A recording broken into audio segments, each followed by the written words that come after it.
família. Que o Senhor possa nos abençoar nessa manhã. Estenda essas mãos para cá e vamos orar pela vida dele. Pai, obrigado pela vida do pastor Alberto. Usa teu filho com graça e com sabedoria nessa manhã, que nós possamos receber aquilo que vem do teu coração, Senhor, na nossa vida, em nome de Jesus. Amém.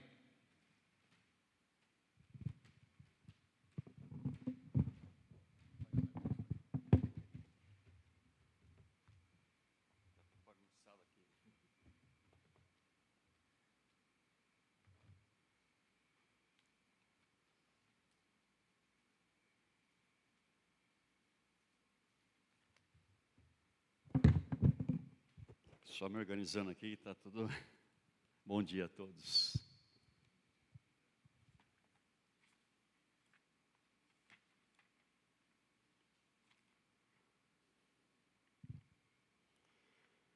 Então tá, vamos lá. Então vamos dar sequência nesse assunto de família. Hoje nós temos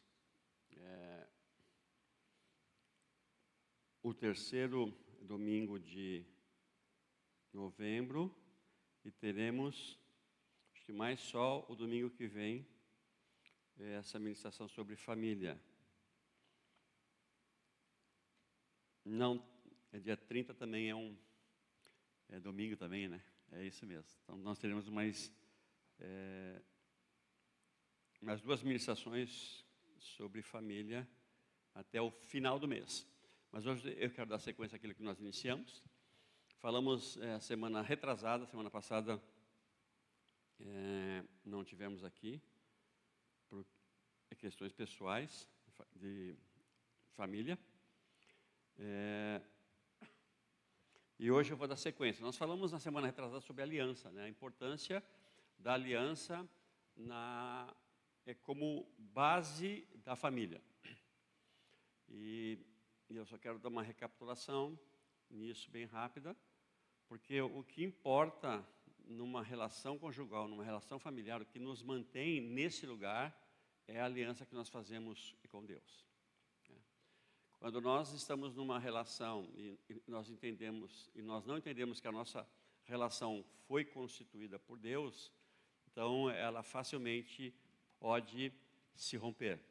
Mas quando nós, por obediência a Deus, nós entendemos que onde nós estamos é porque nós estamos com o Senhor em primeiro lugar, então isso nos mantém num relacionamento conjugal. E por que num relacionamento conjugal? Sempre num relacionamento familiar, e não é só conjugal, familiar também, com filhos, vai ter atrito. Sim ou não? Tem dificuldade sempre. Não tem jeito de não ter. Se não tiver atrito, vou dizer assim, tem alguma coisa errada. Se não tiver nada. Tem que ter alguma coisa. Por que tem que ter? Porque nós somos homem e mulher, somos diferentes na constituição, no pensamento. Nós somos diferentes. Fora isso, nós viemos de contextos familiares diferentes. Nós viemos de contextos culturais diferentes. Então, nós temos diferenças. E o casamento é isso, é a gente entender essas diferenças, sabendo que a aliança que nós temos foi com Deus e nós vamos trabalhar essas diferenças, mas essas diferenças não vão fazer com que eu termine ou saia desse relacionamento. Porque se eu for sair de um relacionamento, toda vez que eu tenho uma divergência, tu vai ter que ficar em casa sozinho. Porque na família tu tem divergência, no trabalho tu tem divergência, na escola, na faculdade tu tem divergência, na comunidade que tu mora, tu tem divergência. Em todo lugar nós somos diferentes uns dos outros. E se eu ficar em casa sozinho, eu não posso olhar para o espelho, porque se eu olhar para o espelho, vai ter divergência. Então nós precisamos entender isso, que o que nos mantém nesse lugar é Deus. Então nós vamos trabalhar aquilo que nós divergimos. E no casamento a gente sabe bem isso, né? Quanta divergência a gente tem. Eu sempre falo isso, né? Agora sim, estou prestes a completar 45 anos de casado. E continuamos com divergências. Menos que quando nós nos casamos. Mas nós continuamos com questões que precisam ser acertadas, que precisam ser respeitadas, que precisam ser conversadas e negociadas. Continuamos assim. E nós nos mantemos assim porque nós entendemos a aliança com Deus. Quando eu não dei mais credibilidade à aliança que nós tínhamos com Deus, quando aconteceu isso na minha vida, eu me separei. Eu fui embora daquele lugar, porque aquele lugar não me interessava mais. E para a Inês também não interessava mais, então nós deixamos de dar crédito na aliança que nós tínhamos com Deus. Olhamos para nós e pronto. É o que deu, errado. Depois nós voltamos e casamos de novo. Mas foi um tempo de nós desvalorizarmos a aliança que nós temos com Deus e valorizarmos a aliança que eu fiz com ela e ela fez comigo. Porque às vezes nós não fazemos uma aliança, nós falamos de aliança, mas ao mesmo tempo nós achamos que é um contrato. E um contrato tem deveres e obrigações. E quando eu entendo que o meu casamento é um contrato com deveres e obrigações, isso vai dar errado. Porque eu tenho instrumento de cobrança. Ó, tu não fez isso, eu também não faço. É deveres e obrigações. Por isso, a gente falou, como um primeiro ponto, a aliança com Deus é aquilo que nos mantém no casamento. Amém? E quem não é casado, hoje tem alguém aqui que não é casado? Tem? Tem, né? Não, tem. Tem, então. Eu estava falando na sexta-feira num aconselhamento, e um aconselhamento onde veio uma avó, uma mãe e uma filha, num aconselhamento conjugal. Eu falei, meu Deus, não vai dar certo esse negócio, né? Eu falei, mas o aconselhamento é com os três? Sim. E aí a menina era adolescente e imagina, né? O que saiu? Saiu gatos e lagartos da conversa, e a menina ali. E na hora, eu tive que virar para ela e falar assim, olha, casamento tem dificuldade, viu? Mas é muito bom. Daqui a pouco a menina sai de um aconselhamento que é para tratar com os pais, não quero casar mais. Se é isso, eu não quero mais. Então o casamento tem dificuldade, mas é muito bom. Então vale a pena, viu? Mas se não entrar no casamento entendendo que a aliança é com Deus, isso é bem complicado. E agora nós vamos falar de um outro assunto que é também tão importante quanto à aliança, mas a aliança a gente colocou como primeiro, que esse para nós é o mais importante. Então, eu me divorcio por quê? Porque eu quebro a aliança com Deus. Simples assim. Por que a alternativa é o divórcio? Porque eu não entendi que eu casei com a minha esposa, ela casou comigo, mas a nossa união, ela é com Deus. Então, quando o divórcio passa a ser a primeira opção, é um problema. Eu estou falando que não interessa o que Deus vê, interessa o que eu quero. Então, o divórcio não é a primeira opção nunca. E nós aqui na igreja, nós não oferecemos a opção do divórcio como a solução. Não é a solução.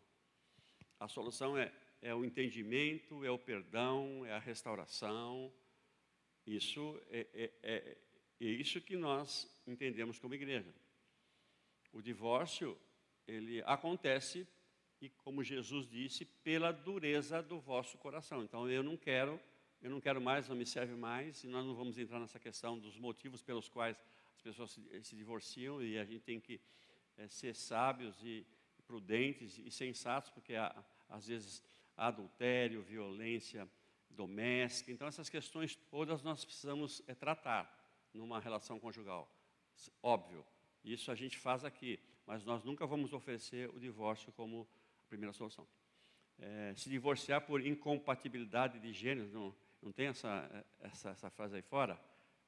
Eu vou me divorciar porque nós somos muito diferentes. Tudo bem, mas é isso mesmo. Por que nós somos diferentes? E agora é o assunto que nós vamos falar hoje. a missão que Deus nos deu. Se Ele fez uma aliança conosco, e a aliança do casamento, fez em vão, assim, por nada, sem motivo? Não, existe um motivo pelo qual Deus nos une. E eu quero te convidar a abrir a Bíblia em Gênesis. Voltamos lá para Gênesis, né, como a gente falou na reunião passada. Todos os princípios que nós queremos sobre família, sobre o plano original da família para o homem, para a humanidade, nós temos lá em Gênesis. De lá para frente, por causa do pecado, por causa da queda, tudo foi se deteriorando. Ao ponto que Deus cria a aliança, e é uma aliança indestrutível, nós vimos isso na reunião passada, mas ela foi se corrompendo de uma tal forma que quando chegou na época de Jesus, os discípulos perguntam para Jesus, por que o homem pode se separar? Por qualquer motivo? Isso em Mateus. Por qualquer motivo? Já em Marcos a pergunta parece que ela é diferente. O homem se divorciar, ele pode casar de novo? Então, Jesus nas duas oportunidades, vamos falar de Mateus, ele diz assim, olha, é por causa da dureza do vosso coração. Mas não foi assim desde o princípio. No princípio, Deus fez homem e mulher e os uniu. Jesus disse isso. E que o que Deus uniu, não separe o homem. Está aí o divórcio. E o que Jesus está falando sobre isso? Para não fazer. A não ser que eu não entenda que Deus que me uniu. Aí eu estou completamente atrapalhado nos meus propósitos de vida. Mas se eu entendo que Deus me uniu, Jesus disse, se Deus uniu, não separe o homem. Porque foi assim desde o princípio. Deus criou os dois para serem uma só carne. Depois vamos falar isso um pouquinho mais para frente também, nas próximas reuniões. Mas vamos lá em Gênesis 2, versículo 18. Eu vou ler do 18 ao 23, a gente vai fazer algumas considerações importantes aqui nesse texto. Disse mais o Senhor Deus, não é bom que o homem esteja só. Far-lhe-ei uma auxiliadora que lhe seja idônea. Havendo, pois, o Senhor Deus formado da terra todos os animais do campo e todas as aves do céu, trouxe-os ao homem para ver como esse lhes chamaria. E o nome que o homem desse a todos os seres viventes, este seria o nome deles. Deu o nome o homem a todos os animais domésticos, às aves do céu, a todos os animais selváticos, para o homem. Todavia, não se achava uma auxiliadora que lhe fosse idônea. Então o Senhor Deus fez cair pesado sono sobre o homem, e esse adormeceu. Tomou uma das suas costelas e fechou o lugar com carne. E a costela que o Senhor Deus tomara do homem, transformou numa mulher, e lhe a trouxe, e disse o homem, esta afinal é osso dos meus ossos e carne da minha carne. Chamar-se-á varoa, porquanto do varão foi tomada. Essa é uma narrativa também bastante conhecida, né? Nós já sabemos, conhecemos bem.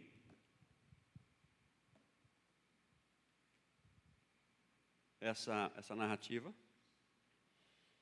Que é a criação do homem, e aí o homem vai dar nome a todos os animais que Deus havia criado. Mas antes que isso começasse, o homem já teve uma avaliação feita por Deus, que não é bom que o homem fique só.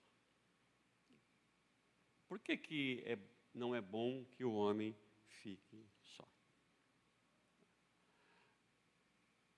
Deus cria todos os animais, macho e fêmea, e esses animais foram criados, eles deveriam procriar e gerar filhos e filhas, né? de macho e fêmea de animais. Mas o homem não tinha alguém que lhe correspondesse. E aí Deus avalia isso e vê, não é bom que o homem fique só. E não é bom que o homem fique só, e às vezes nós pensamos bastante nisso, né? Porque quando Adão está dando nome aos animais, ele olha macho e fêmea, macho e fêmea, macho e fêmea. E quando ele olha para si e vê que não tem alguém para ele, então dá a entender que parece que é uma questão sexual, macho e fêmea, né? Mas não é essa a questão, embora isso esteja implícito. Mas a questão é que o homem sozinho, ele é incompleto. O homem sozinho, ele, não que haja problema, mas ele não funciona bem. É necessário que haja junto dele alguém que o ajude a completar, a concluir, a executar a missão que Deus tem para ele. Então, quando Deus fala que não é bom que o homem viva só, ele não pode viver sozinho, só para si. Ele precisa de alguém que lhe complete. E ele fala aqui de uma auxiliar. É necessário que o homem tenha uma auxiliar. E o sentido não é de subalterna, alguém inferior. Não é esse sentido. Quando Deus fala que é necessário que a palavra auxiliar, ela é uma palavra muito interessante, mas que um sentido é de completar, de suprir. Inclusive essa palavra, que ela foi utilizada a dizer quem Deus é na nossa vida. É a mesma palavrinha que aqui Deus usa para Eva. Então, Deus olha e precisa alguém que lhe complete, que lhe supra daquilo que lhe falta. Quer ver uma coisa? Abra para mim, por favor. Vamos ler uma passagem que isso é referido-se a Deus. Salmo 33.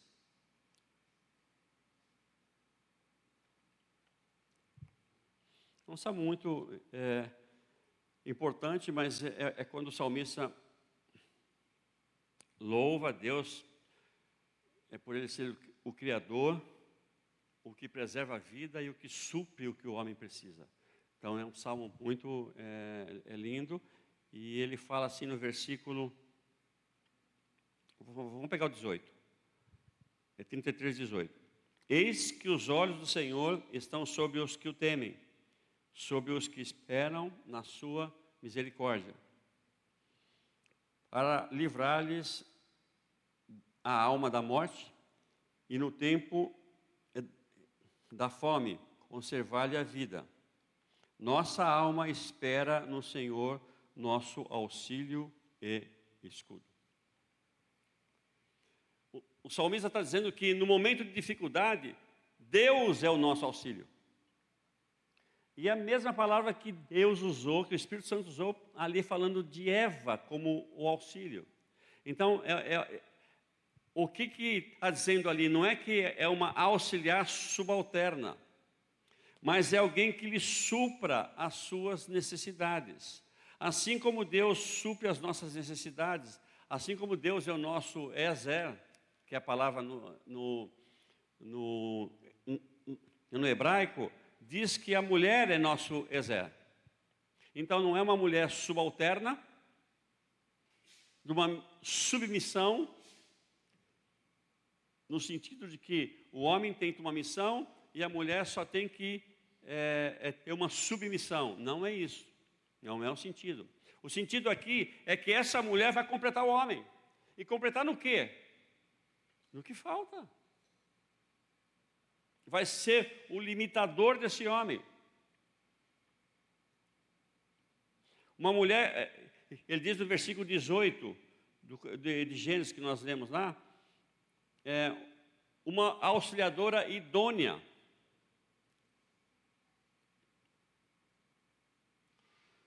O que é idônea? Idônea é da mesma qualidade, da mesma capacidade, alguém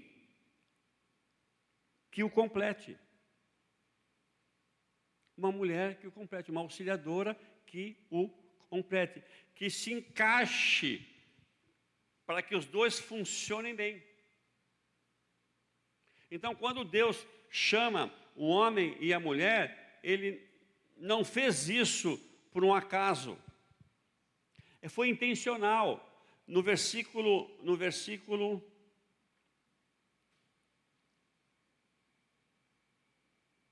qual o versículo aqui? 20?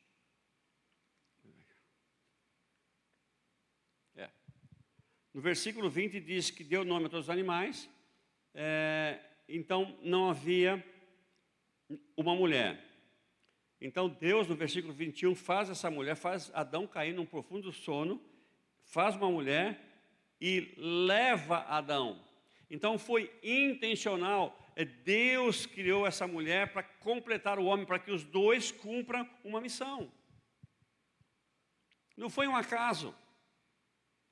Foi proposital, foi intencional. Deus cria o homem e esse homem tinha uma missão. E essa missão que o homem tinha não era sozinho.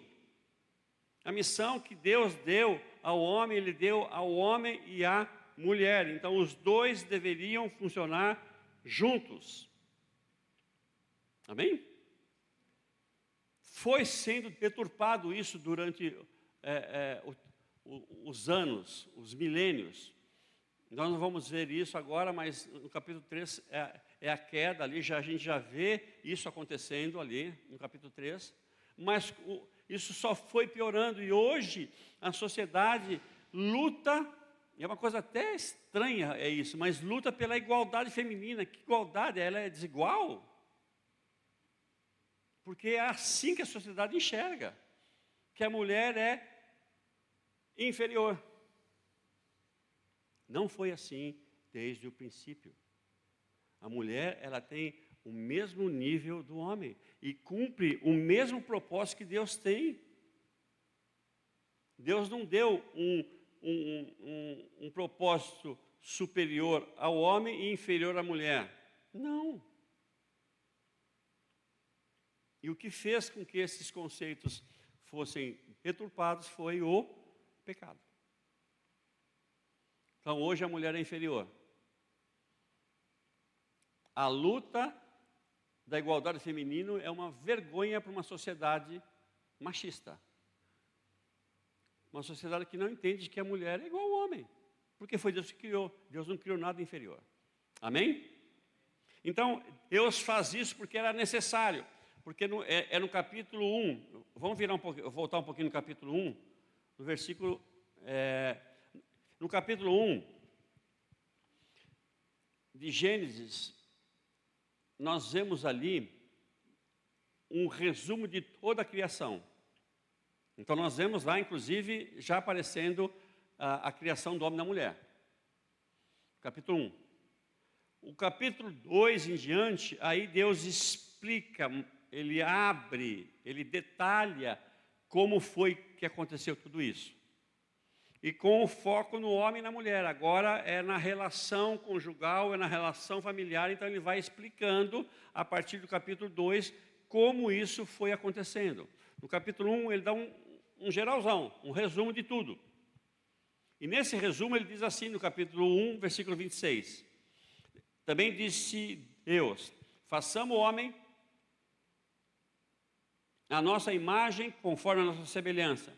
Tenha ele domínio sobre os peixes do mar, sobre as aves dos céus, sobre os animais domésticos, sobre toda a terra e sobre todos os répteis que rastejam pela terra.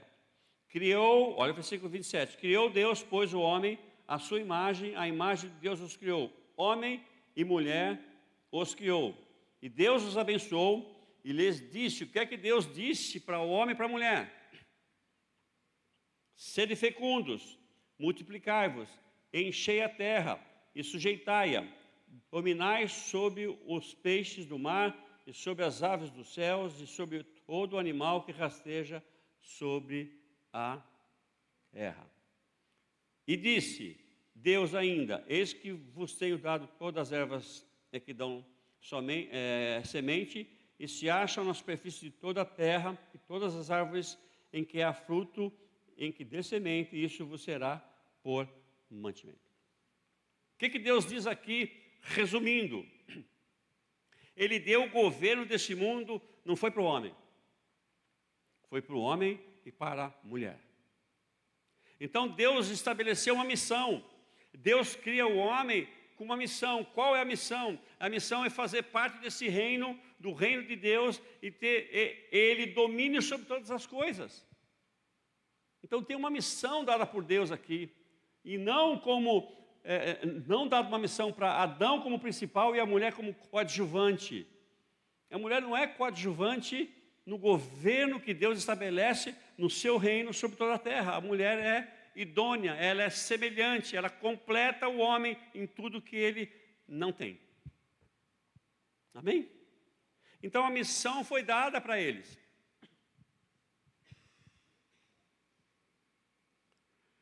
E aí a gente vai percebendo os problemas que nós vamos tendo, por conta de não entender que nós como marido e mulher, nós como família, temos uma missão a ser cumprida.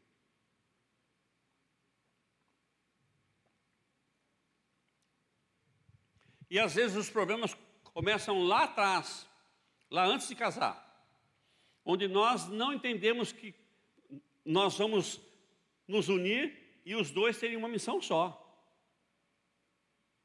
Eu falei um pouco isso na semana, na outra reunião. Um exemplo só hipotético. Por exemplo, eu tenho um objetivo de vida. Qual é o meu objetivo de vida? Eu vou ser um médico e eu quero ir para Médicos Sem Fronteira. Eu quero trabalhar lá na África.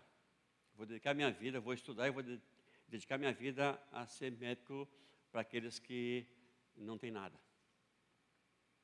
Aí eu vou casar, aí eu tenho uma esposa que fala assim: não, qual é o teu sonho? O meu sonho é, eu amo ser, sei lá, um engenheiro. Eu quero ser uma engenheira petrolífera. Eu quero trabalhar na Petrobras. Esse é meu sonho de vida.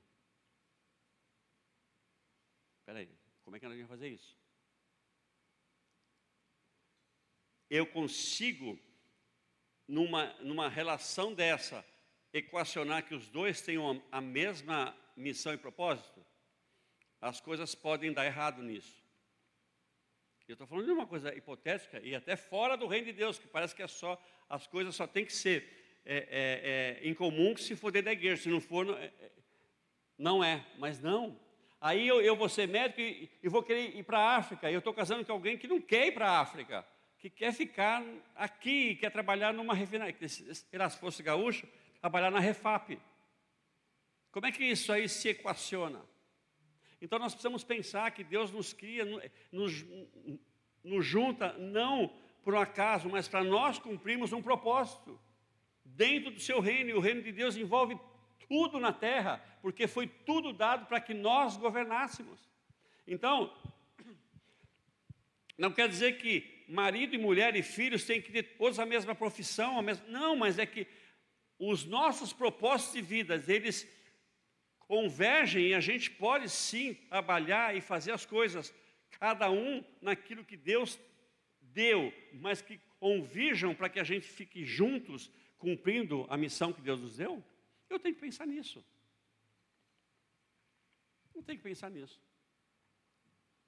Nós ouvimos, não é aqui nessa igreja, tá? Mas a gente ouve e muitas falando assim, não, a esposa, principalmente quando tem um problema conjugal, e pastor tem problema conjugal, tá? como já disse, eu estou há 45 anos e a gente está tratando vários assuntinhos ainda. Mas eu já ouvi mulheres falando assim, eu não casei com um pastor, eu casei com um outro homem. Não entendeu. Mas isso acontece bastante. E há problemas conjugais porque a missão de um e de outro não convergem. Não convergem. E se não convergem, daqui a pouco cada um está indo, puxando para o seu lado. E não os dois fazendo aquilo que Deus tem para que se cumpra o propósito com a família. E nós temos os filhos também eles têm que estar junto de tudo isso. Porque daqui a pouco eles vão crescer, os filhos, e vão ter a sua missão. Deus vai mostrar uma parte, um homem para sua filha, uma mulher para o seu filho, e eles vão entender um chamado, vão entender uma missão, vão construir famílias, vão seguir adiante o reino de Deus. Mas enquanto isso não ocorre, tudo tem que convergir para que o propósito de Deus para a família se cumpra. E às vezes nós temos muitos conflitos na família porque não entende a missão. Está me entendendo? Nós precisamos pensar nisso. Eu sou pastor,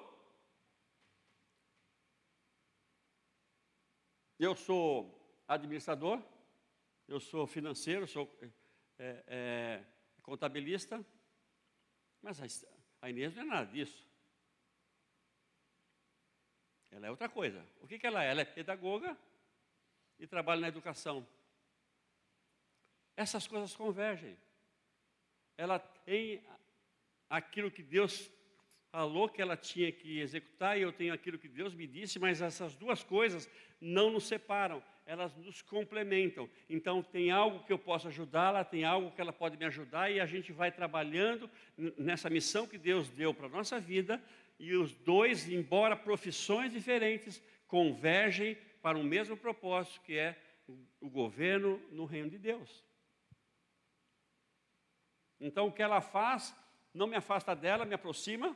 O que eu faço não me afasta dela e me aproxima. E nós dois juntos cumprimos o propósito e a missão que Deus tem para a família. Amém? E às vezes os filhos também assim. Os filhos têm que entender o que os pais, e nós, pais, temos que inserir os filhos nesse propósito, para que eles compreendam aonde eles estão. Quando eu vim para o Rio Grande do Sul, não fiz muito bem isso, não. Eu tinha acabado de voltar, né, de um relacionamento que a gente havia se separado. A gente casou de novo, eu e a Inês. E aí eu vim para o Rio Grande do Sul. Eu já estava no Rio Grande do Sul quando a gente fez isso. E aí depois, o que aconteceu? Eu chamei a Inês para vir para o Rio Grande do Sul. Ela morava em São Paulo. E os filhos? Eu tinha 3 filhos, uma pré-adolescente, né, e 2 adolescentes. Mas eu não expliquei o propósito pelo qual eles estavam vindo para cá. Eu simplesmente falei, vem e acabou. E está certo que eles iriam vir, porque são filhos e estão debaixo do nosso cuidado. Mas não houve o entendimento de cumprimento de propósito. Eles vieram enlouquecidos. Porque não entenderam. E nós precisamos trabalhar na família, que a família entenda que nós somos um corpo.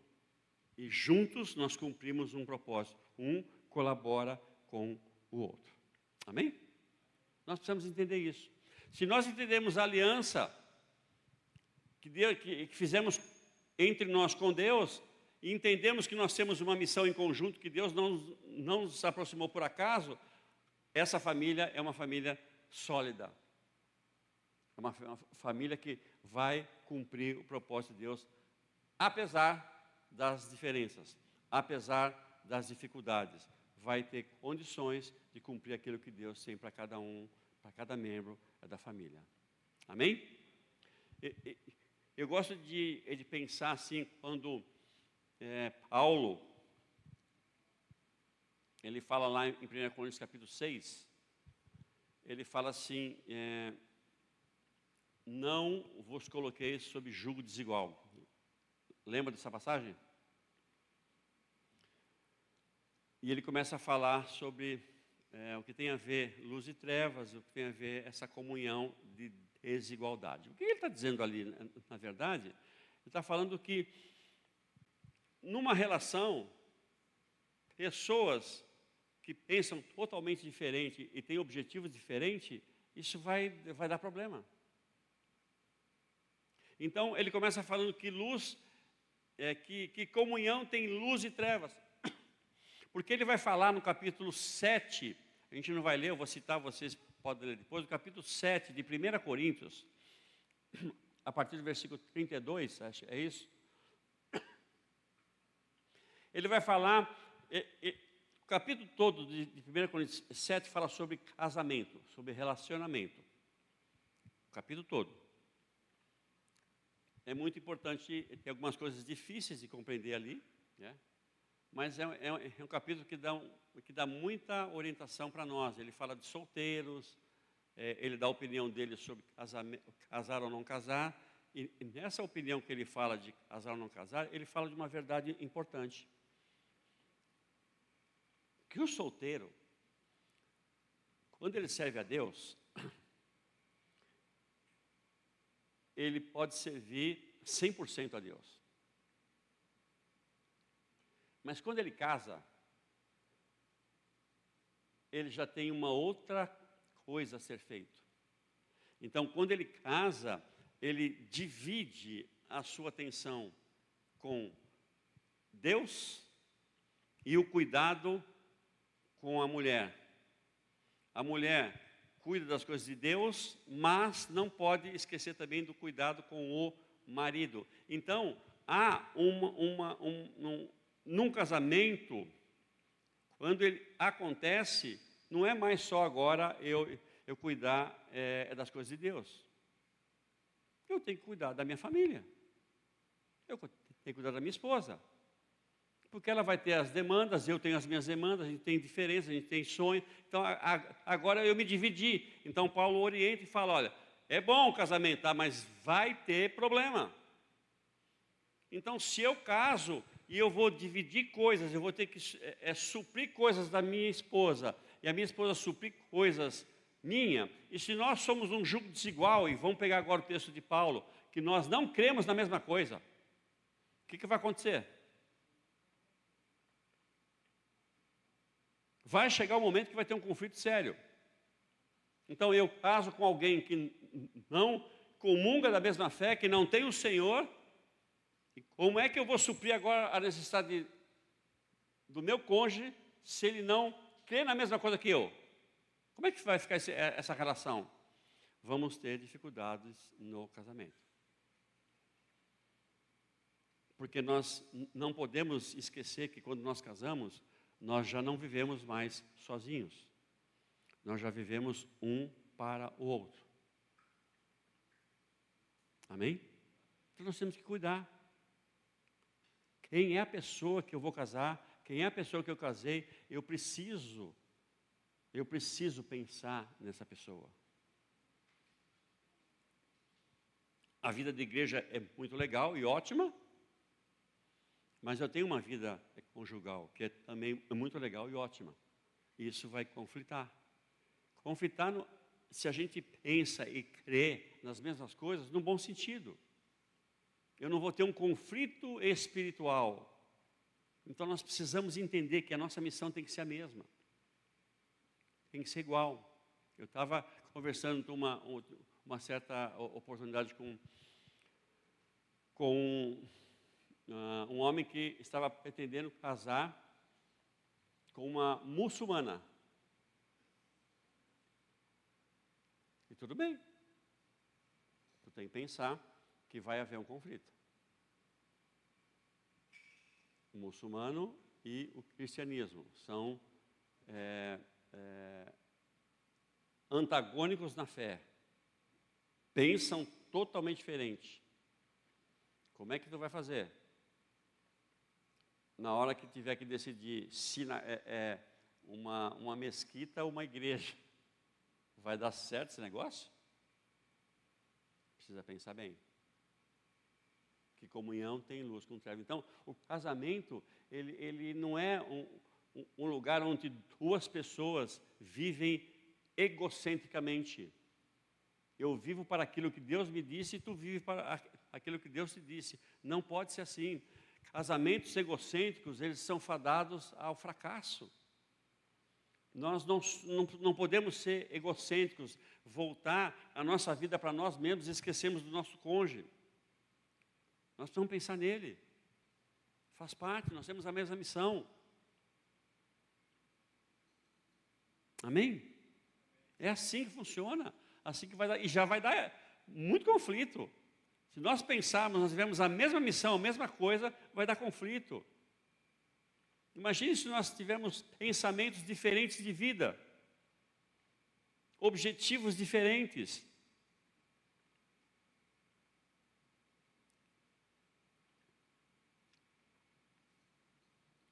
E é um tempo de egocentrismo.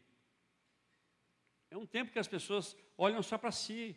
Eu tenho que ser feliz. Não importa. E se a gente tiver dificuldades no casamento, e muitos profissionais vão dizer para nós, muitos, não todos, mas muitos vão dizer, sai desse lugar. Tu tem que olhar para ti, tu tem que ser feliz.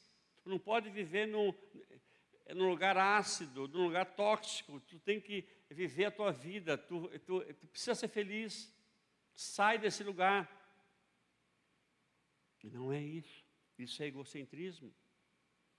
Eu tenho que viver para mim em relação à minha esposa. Minha esposa tem que viver para ela em relação à minha pessoa. Nós somos uma só carne. E temos a mesma missão. E essa missão, quem nos deu foi Deus. E a nossa aliança, para cumprir essa missão, não está firmada naquilo que eu prometi simplesmente para minha esposa quando casei. Eu prometo ser fiel e te ajudar na alegria, na tristeza. Lembram disso? Quem já casou lembra, né? É legal isso. Essa promessa que nós fazemos um para o outro é show. Mas nós estamos fazendo a promessa um para o outro, mas nós temos que pensar que essa promessa está sendo feita para Deus. Então, quando eu entendo essa aliança que eu fiz com Deus, eu vou cumprir a missão que Ele me deu. Com dificuldades, sim. Mas nós não vamos sair desse lugar. Nós não vamos enxergar só o nosso coração, só os nossos desejos, mas eu vou sim pensar no outro. Há quem diga assim, eu tenho que casar não para ser feliz, mas para fazer o outro feliz. Né? Já ouviram isso, né? Tá. Eu penso um pouquinho diferente. Eu sou ser humano, tá? Normal. Eu casei para ser feliz. Eu não casei para não ser feliz. Casei sim. Eu queria, tinha sonho. Eu casei para ter uma família, eu casei para ser feliz. Mas a minha felicidade não é às custas da infelicidade do outro. Porque se eu casei para ser feliz, eu tenho certeza que a Inês casou para ser feliz também.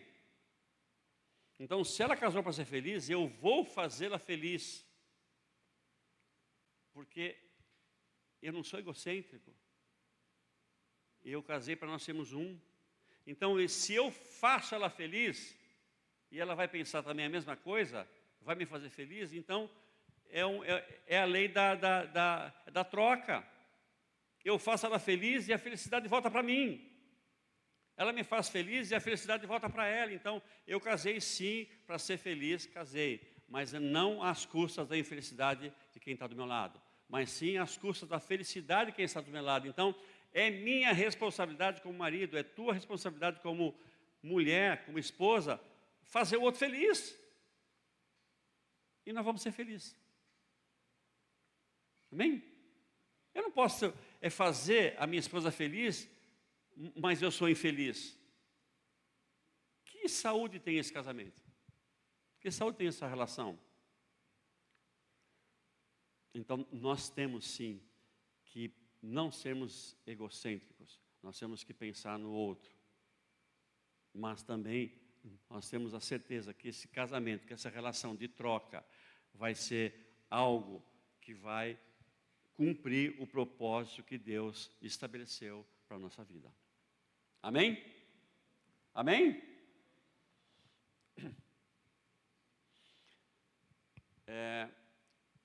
Eu ouvi uma frase de um pastor, José Bernardo, que ele disse assim: missão é sentir que é para isso que eu existo. Missão é ter a consciência, é sentir, foi para isso que eu nasci. Para viver com essa mulher, a mulher viver com esse marido, e os dois cumpriram um propósito dentro do seu reino. Foi para isso que eu nasci. E a gente sempre fala isso, né? Deus me viu no ventre da minha mãe, me teceu. A gente usa o Salmo 139, ok? Então, se isso é verdade, é uma verdade, Deus já viu quem é o nosso cônjuge. Então, foi para isso que eu nasci. Foi para isso que eu existo. E às vezes a gente confunde de missão com projeto, né?